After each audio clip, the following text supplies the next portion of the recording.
Anda kembali di Anju Siang, pemirsa, bersama saya Yasmin Antani, ada rekan saya Bremana Tenaya. Kita ke informasi selanjutnya. Di sebuah rumah sakit di Bogor, Jawa Barat, 2 balita tertukar. Mediasi dengan orang tua yang mengasuh anaknya mengalami jalan buntu. Sang ibu kandung pun melaporkan kasus ini ke polisi.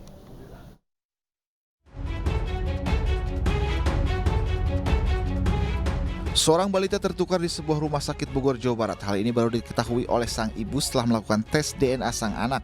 Sang ibu baru menyadari jika anaknya ini bukan darah dagingnya setelah mengetahui gelang pasien yang dipakai anaknya bukan namanya. Untuk mengonfirmasi, sang ibu meminta kepada suster untuk melihat CCTV rumah sakit namun tidak diperbolehkan. Pas udah gitu ditanya, ini bahwa gelang ini terus ketukar bayinya enggak? Kan gitu ya. Kalau gelangnya ketukar, bayinya juga ketukar enggak? Kata suster rumah sakit, dia ngelakkan, enggak, cuma ketukar gelang, pada ketus-ketus katanya. Sampai dibilangin bayi nggak mau netek, sampai baju emang ketukar, saya ngasih kuning, pulangnya pink ya ke saya itu. Terus udah gitu, minta lihat CCTV, nggak direspon, pada ditinggalin dari sama suster rumah sakit. Sementara pihak rumah sakit membenarkan, namun menurut pihak rumah sakit kejadian ini sudah 1 tahun lalu. Peristiwanya ini yang terjadi sebenarnya sudah 1 tahun yang lalu. Jadi rumah sakit itu sendiri sebenarnya juga baru mendapatkan informasi secara resmi yang tahu betul itu adalah di bulan Mei 2023. Jadi 11 bulan yang lalu, setelah terjadi 11 bulan. Jadi rumah sakit itu baru dapat informasi soal ini. Selama ini rumah sakit tidak pernah tahu juga informasi itu. Terus katanya pernah ada perawat yang datang ke rumahnya menukarkan nama, gelang nama gitu. Iya, kita juga dapat informasi itu dari Ibu S ya. Dari Ibu S juga kita. Tapi benar dari sini kan, utusan dari sini? Ya, bukan utusan. Itu perawat mungkin datang karena tidak pernah ada informasi ke rumah sakit. Berarti dia inisiatif sendiri dong dari rumah sakit? Kami menduganya seperti itu. Terkait akan hal ini, sang ibu sudah berusaha bernegosiasi dengan orang tua yang mengasuh anaknya selama ini untuk saling menukar anak, namun ibu dari anak kandungnya sendiri ini enggan menukar meski sudah ada hasil tes DNA. Hingga kini pihak keduanya belum ada upaya mediasi lagi, sementara S, ibu kandung yang merasa anaknya ditukar, sudah melaporkan kejadian ini pada pihak kepolisian Polres Bogor. Dari Bogor, Jawa Barat, Wildan Hidayat, iNews melaporkan.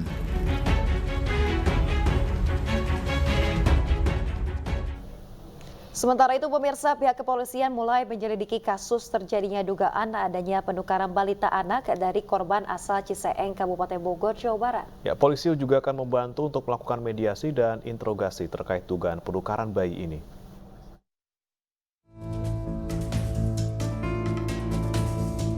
Aparat kepolisian Satreskrim Polres Bogor menerima aduan adanya bayi yang ditukar oleh pihak rumah sakit terhadap seorang ibu melalui kuasa hukumnya. Pihak yang merasa bayinya ditukar oleh pihak rumah sakit ini melaporkan kronologis kejadian yang terjadi sejak awal Maret lalu. Jadi secara batin psikologisnya merasa bahwa ini bukan anaknya, karena itu ada dugaan seperti gelang yang tertukar, artinya gelang itu bukan atas nama Bu Siti, kemudian baju yang diberikan Bu Siti ketika diberikan dan diberikan bayinya berbeda. Sementara itu, adanya laporan dugaan penukaran bayi ini, Satreskrim Polres Bogor akan melakukan penyelidikan dan pemanggilan pihak terkait mulai dari pihak rumah sakit hingga pihak terlapor lainnya. Langkah teknis dan taktis yang kemudian akan membuat terang peristiwa ini, apakah ada unsur pidana yang terjadi di dalam peristiwa atau kejadian ini. Untuk itu rekan-rekan media dan masyarakat tentunya kami sampaikan mohon bersabar. Sebelumnya terjadi adanya dugaan penukaran bayi oleh pihak rumah sakit di Bogor terhadap seorang ibu asal Ciseeng, Kabupaten Bogor. Penasaran dengan adanya perbedaan, sang ibu melakukan tes DNA dengan hasil negatif alias tidak sama dengan bayi yang saat ini dirawatnya. Dari Bogor, Jawa Barat, Wildan Hidayat, iNews melaporkan. Kita beralih ke informasi selanjutnya. Pemirsa, pemerintah DKI Jakarta menyiapkan sejumlah langkah terkait udara buruk di Jakarta. Salah satunya menyusun pemantauan standar nasional udara Jakarta secara real time.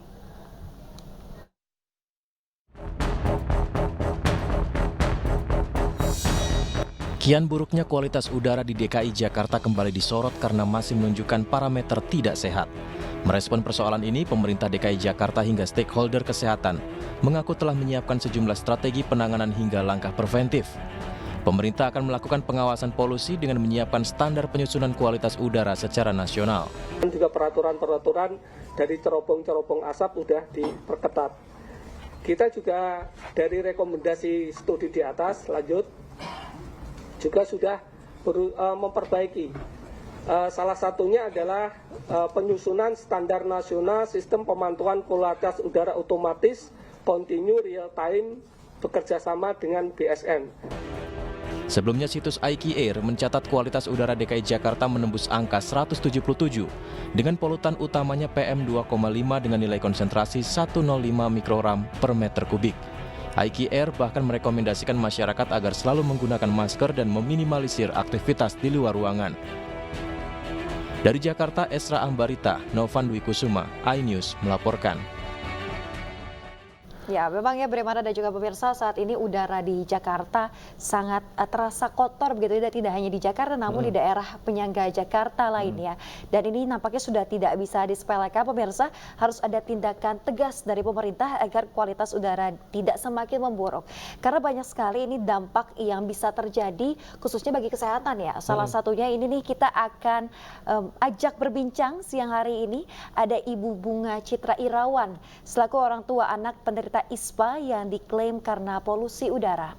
Ya, selamat siang Bu Bunga. Kalau boleh tahu nih saya sekarang kondisi anaknya seperti apa dan memang kondisi di tempat tinggal Anda sekarang itu Anda tinggal di mana dan memang apakah seperti seburuk itukah kondisi udara di sana, Bu?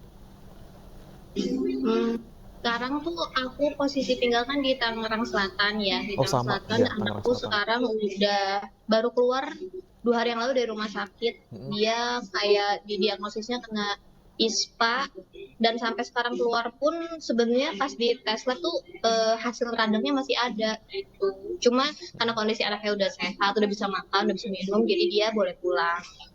Oke. Bu Bunga, terkait dengan gejala awal yang timbul dari sang anak ini seperti apa, Bu? Batuk dan pilek yang tidak kunjung reda itu sekitar 3 hari itu terus batuk, terus pilek. Yang bikin parahnya karena dia demam, jadi aku bawa ke dokter akhirnya karena demam. Oke. Bu Bunga, kalau untuk keputusan Ibu Bunga sendiri membawa anaknya ke rumah sakit, ini kan sebenarnya kan untuk gejalanya seperti biasa, flu biasa seperti ya. Apa yang kemudian mendorong sampai akhirnya Anda ke dokter dan dokternya kemudian mendiagnosis anak Ibu terkena ISPA gitu? Betul. Karena memang batuknya lama banget ya Mas, sampai sekarang tuh mungkin itu ada 25 hari ya, masih belum sembuh juga gitu, udah antibiotik, udah treatment obat pilek batuk biasa gitu, masih belum sembuh. Oke. Berarti ini memang betul ya Bu ya, terkait hal ini dikarenakan kualitas udara yang buruk akhir-akhir ini di wilayah tempat tinggal Anda? Betul, karena kayaknya selain ISPA ini kan anakku juga didiagnosis ada infeksi saluran pencernaan, dan menurut dari dokter pun infeksi ini penyebarannya bakterinya via udara gitu, jadi nggak hanya makanan, karena kalau makanan harusnya satu keluarga kan kita kena, anakku yang satu doang nih yang kena. Iya, memang betul ya Bu ya, di Tangerang Selatan khususnya tempat saya tinggal juga berasa sekali ya udaranya sangat kotor dan kabutnya kelihatan, tapi bukan kabut yang sejuk tapi kabut asap gitu ya. Nah, Bu Bunga, tapi kalau untuk kemarin setelah selesai dari rumah sakit seperti itu ya, apakah kata dokter ada sesuatu yang lebih fatal dari ISPA misalnya, apakah kemungkinan misalnya anak Ibu memiliki gejala lanjutan atau seperti apa? Dan apa yang seharusnya dihindari oleh Ibu Bunga sendiri terkait dengan penyakit yang pernah menjangkit anak Ibu gitu? Jadi setelah pulang ini tetap dikasih treatment antibiotik. Untuk antibiotik ini misalnya kan aku habisin waktu selama 7 hari. Setelah 7 hari aku akan kontrol lagi untuk cek lagi, diuji lagi si radang atau ISPA-nya itu. Dan setelah itu anakku nggak boleh dulu keluar rumah. Kalaupun terpaksa keluar rumah dia harus pakai masker. Dia nggak boleh makan gorengan, nggak boleh makan manis-manis, biskuit. dan minum banyak air putih, itu aja sih. Oke. Bu Bunga mungkin bisa diceritakan awalnya ini memang anak ibu itu memang sering kali berkegiatan atau beraktivitas di rumah kah atau memang sering bermain bersama teman-temannya di luar rumah atau seperti apa? Di sekolah sih kayaknya Mbak kenanya ya, karena semenjak sekolah itu memang terus kayak nanti pulang kena, sembuh pulang lagi kena gitu. Karena kayak sekolah sih kayaknya. Tapi kalau misalnya di sekolah berarti ada kemungkinan juga teman-temannya ada yang terjangkit juga, Bu. Apa sejauh ini yang Ibu tahu, apakah ada teman-teman dia juga yang merasakan hal yang sama dan juga sempat didiagnosis ISPA gitu? Betul, di sekelasnya anakku ini ada 2 anak juga yang kayaknya udah berapa kali ini nggak masuk. Kalau aku nggak salah tanya, ibunya yang satu juga konfirmasi bahwa anaknya batuk pilek nggak kunjung reda. Oke. Oke, baik. Terima kasih atas waktunya telah bergabung bersama KBD News Siang, Ibu Bunga Citra Irawan selaku orang tua anak yang pernah menderita ISPA ya. Bagaimana? Kita Dan doakan sekarang semoga kita akan bertanya langsung nih terkait dengan seberapa jauh polusi udara ini berdampak bagi kesehatan tubuh kita, dan kita akan langsung terhubung dengan Dr. Agus Dwi Susanto selaku Ketua Perhimpunan Dokter Paru Indonesia. Ya, selamat siang Pak Dokter. Ini kalau kita tadi dengarkan pernyataan dari Bu Bunga, memang dampaknya sangat cukup serius sampai harus dirawat ke rumah sakit. Tapi sebenarnya kalau untuk polusi ini sendiri, Pak, seperti apa dampak yang paling serius bisa menjangkit tubuh seperti itu? Ya, terima kasih Mas Rey. Ya, jadi kalau kita bicara polusi udara, khususnya ini polusi udara luar ruangan ya, yang ada di luar rumah, di luar kantor. Ini kita bicara dampaknya itu yang paling sering muncul adalah dampak jangka pendek, dampak akut kalau kita biasanya menyebutkan ya. Yang biasanya kalau kena polutan itu dalam waktu beberapa jam, beberapa hari itu akan bisa timbul keluhan-keluhan. Yang paling sering muncul adalah keluhan-keluhan karena iritasi. Karena sebagian besar dari komponen polutan itu baik gas maupun partikel ini memiliki sifat iritan. Nah, iritasi itu akan menyebabkan beberapa keluhan, misalnya iritasi pada mata bisa menyebabkan mata merah, pada hidung menyebabkan hidung berair, kemudian kalau terhirup sampai ke tenggorokan terasa gatal, sakit, tidak nyaman, kemudian bisa ke saluran nafas bawah, timbul batuk-batuk, berdahak. Itu biasanya yang akan muncul karena dampak dari iritasi ya. Nah, kalau dia berlanjut, ya, proses iritasi di saluran nafas ini bisa menyebabkan terjadinya gangguan sistem kekebalan saluran nafas, imunitas saluran nafas dan paru itu terganggu. Akibatnya akan juga terhirup kuman-kuman atau virus, bakteri yang juga banyak ada di dalam udara, sehingga terjadi resiko terjadinya infeksi saluran nafas menjadi lebih tinggi, jadilah ISPA. Nah, itu terjadinya ISPA itu paling mungkin terjadi karena prosesnya seperti itu. Kemudian dampak akut yang lain adalah orang-orang yang sudah punya dasar penyakit, ya misalnya punya asma, punya penyakit paru kronik, itu serangannya akan meningkat. Karena kena polutan-polutan tadi itu karena sifatnya iritatif akan menyebabkan jadinya serangan. Jadi sering datang ke rumah sakit, konsultasi dokter, ke gawat darurat itu akan terjadi. Dan ini tidak hanya berdasarkan teori, kita punya fakta. Data riset tahun 2019 di RSUP Persahabatan, ini dikatakan kita punya kunjungan yang meningkat seiring dengan peningkatan polutan partikulat matter PM10. Jadi kalau selama 1 tahun kita pantau, setiap kenaikan PM10 yang bermakna akan terjadi peningkatan serangan asma yang berkunjung ke gawat darurat dan PPOK yang ke gawat darurat. Jadi ini data real yang terjadi di RSUP Persahabatan seperti itu ya. Nah, itu adalah secara garis besar dampak-dampak akut yang sering muncul ya. Ada beberapa dampak akut lainnya ya, karena terhirup gas lain, yaitu gas yang sifatnya asfiksia, contohnya karbon monoksida. Ini biasanya menyebabkan keluhan pusing, lemas, kadang-kadang sesak ya, karena karbon monoksida ini berikatan dengan hemoglobin 300 kali lebih kuat daripada mengikat oksigen, akibatnya oksigennya menjadi turun. Demikian Mas untuk dampak yang paling sering muncul untuk jangka pendeknya. Mungkin nanti ada dampak jangka panjang yang bisa didiskusi. Ya, baik Pak Dokter, selain tentunya tadi faktor kesehatan, apakah kelompok umur ini memiliki pengaruh juga Dok terhadap dampak ISPA yang bisa dirasakan oleh setiap orang terkait akibat polusi udara akhir-akhir ini Dok? Jadi memang ada kelompok-kelompok rentan yang risiko tinggi terhadap dampak dari polutan ini. Yang pertama adalah anak-anak usia ya di bawah 5 tahun itu risiko tinggi. Yang kedua adalah geriatrik atau usia lanjut ya, itu juga risiko tinggi untuk ISPA ataupun serangan-serangan penyakit paru kalau dia sudah punya. Kemudian juga yang ketiga adalah ibu-ibu hamil ya, itu juga punya risiko tinggi. Yang keempat adalah pekerja luar ruangan. Jadi orang-orang yang bekerja di luar ruangan itu berisiko lebih tinggi untuk terjadinya dampak dari polutan itu sendiri. Oke, Dok, apalagi kan teman-teman wartawan atau mungkin yang pekerja bangunan yang setiap hari harus di luar ruangan, apalagi menghirup udara dari asap kendaraan ataupun apa. Nah, ini apa sih yang harus dilakukan, Dok? Misalnya orang-orang kan bilang harus pakai masker, tapi apakah dengan masker saja cukup atau bisa ada yang lain, Dok, yang bisa lebih efektif untuk menghindari dampak ini? Tahap-tahap yang mesti kita sadari kalau kita berkaitan dengan polusi udara luar ruangan adalah yang pertama adalah mengenali wilayah yang akan kita lakukan aktivitas luar ruangan. Apakah wilayah tersebut daerah polusi atau tidak, mana yang daerah polusi. Oleh karena itu pemantauan daerah dengan polusi udara itu menjadi penting buat kita bila beraktivitas di luar ruangan. Kalau daerah itu berpolusi, hindari. Kita lebih daerah yang tidak berpolusi. Tapi kalau nggak bisa dihindari, apa yang dilakukan? Itu kalau kita mau beraktivitas di luar ruangan bisa menggunakan kendaraan tertutup. Kalau kendaraan tertutup kita bisa pakai AC, metodenya recirculate dari dalam ke dalam, sudah boleh dari outdoor ke dalam. Ya. Kemudian jangan buka jendela karena itu kan polutannya nanti bisa masuk ke mobil. Tapi kalau kita aktivitasnya open, ya bisa pakai kendaraan, bisa pakai motor, sepeda atau bahkan jalan kaki. Yang kita bisa lakukan adalah pakai masker. Alat pelindung masker itu wajib. Karena masker ini bisa mengurangi terhirupnya partikel, ya khususnya partikulat matter. Okay. Nah, kemampuan tiap masker itu memang beda-beda.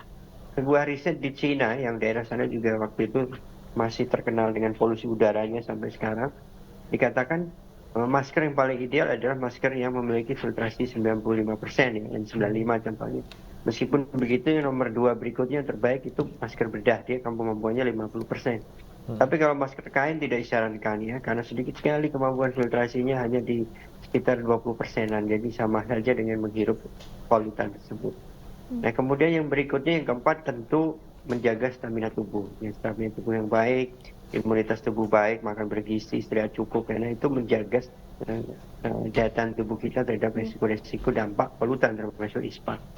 Nah yang tidak kalah penting adalah menjaga kualitas indoor dalam ruangan. Itu penting. Kadang-kadang kita berpikir di luar itu polusi, di dalam enggak. Nah, tapi kita harus tahu apakah di dalam ruangan kita ini terkena polusi. Karena menurut riset beberapa teman LSM, polusi di Jakarta dan sekitarnya ini itu sudah masuk di dalam indoor. Ya, jadi yang dari luar masuk ke dalam ruangan, ke dalam kantor, ke dalam sekolahan, ke dalam rumah. Dan itu memang secara teori dimungkinkan karena kan udara itu bergerak lewat angin masuk ke dalam rumah. Oleh karena itu pastikan kualitas udara dalam rumah itu juga bagus dengan nilai ambang batas yang distandarkan oleh internasional. Dengan menjaga kualitas udara yang bagus ini, maka udara kita hirup di dalam ruangan menjadi sehat. Demikian.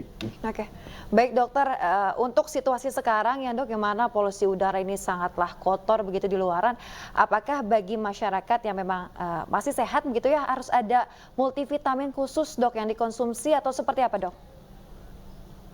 Dari riset-riset yang ada, sebenarnya suplemen ini tidak begitu bermakna untuk mengurangi dampak dari polusi. Dan paling ideal memang harus mengurangi udara yang kotor itu kita hirup, itu paling ideal.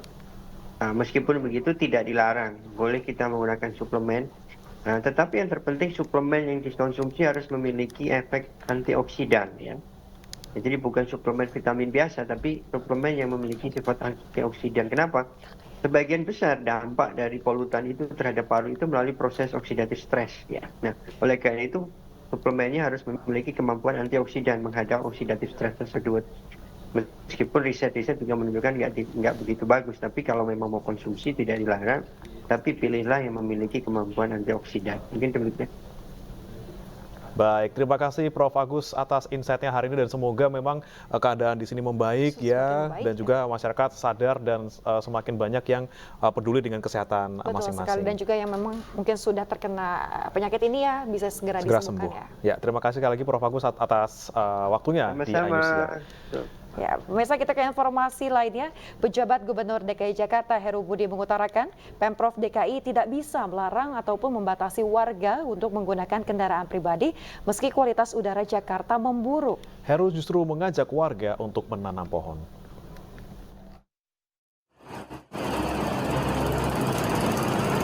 Kualitas udara buruk di kota Jakarta menjadi isu yang semakin dikritisi publik. Hal itu membuat pemerintah Provinsi DKI Jakarta mencari solusi untuk mengatasi persoalan kualitas udara Jakarta yang mengancam kesehatan warga. Meski diketahui penyumbang terbesar polusi udara adalah emisi kendaraan, namun PJ Gubernur DKI Jakarta Heru Budi Hartono menegaskan tidak akan melakukan pembatasan kendaraan di ibu kota. Menurutnya setiap warga memiliki kesibukan masing-masing sehingga tidak dapat dibatasi secara paksa. Pencemaran udara Jakarta tidak bisa dibebankan kepada pemerintah Provinsi DKI semata. Terus berikutnya, sekali lagi, kita sama-sama untuk menghijaukan Jakarta, selalu menanam pohon. Lantas berikutnya, untuk jangka panjang, ya pembangunan transportasi. Selain menggalakkan penanaman pohon, Heru pun mengajak warga bersama menjaga langit Jakarta dari aktivitas yang bisa memperburuk kualitas udara. Dari Jakarta, Rani Sanjaya, iNews melaporkan.